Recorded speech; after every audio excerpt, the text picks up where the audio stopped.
The other day, I was enjoying some rest and relaxation with my family, and I noticed that a rerun of one of my favorite all-time shows was on TV. No, it wasn't the Basketball Wives or the Housewives of Atlanta, nor was it Love and Hip Hop, Flavor of Love, Celebrity Apprentice, amen, y'all watch TV. It wasn't Keeping Up with the Kardashians or Jersey Shore, nor was it Dancing with the Stars, Amazing Race, or Wife Swap. Nor was it American Idol or The Voice. But the show I'm talking about today is called The Cosby Show, amen. And as I take out the DVD of my life and press rewind, I can remember, I can recall, and I can recollect just like it was yesterday. As a kid growing up, every Thursday I would rush to conclude and complete my homework. I would do my yard work, finish my housework, eat my dinner, take a bath, because The Cosby Show was coming on that Thursday at 8 o'clock sharp. And if you didn't know any better, you would have thought that Cliff, Claire, Theo, Rudy, Vanessa, Denise, Sandra, Elvin, Olivia, y'all don't mind if I call the roll today, Martin, Pam, and Bud were a part of my long-lost family.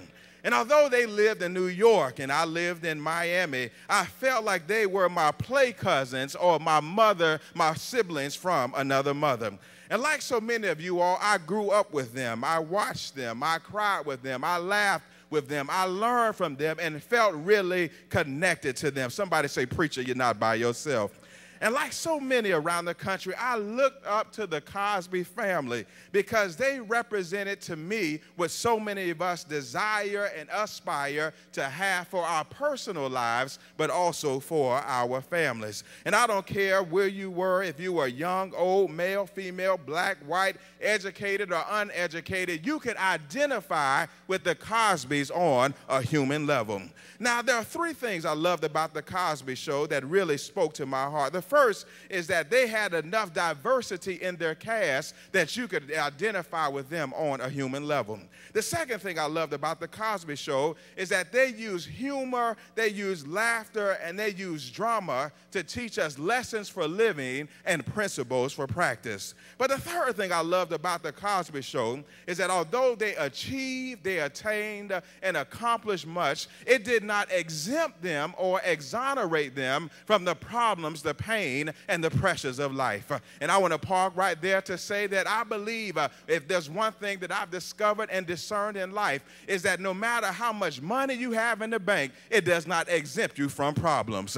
I don't care how many degrees you have behind your name, it does not exonerate you from the devil knocking on your door and trying to take off your house. But I thank God today that even when the devil gets busy, come on somebody, God always has the last word.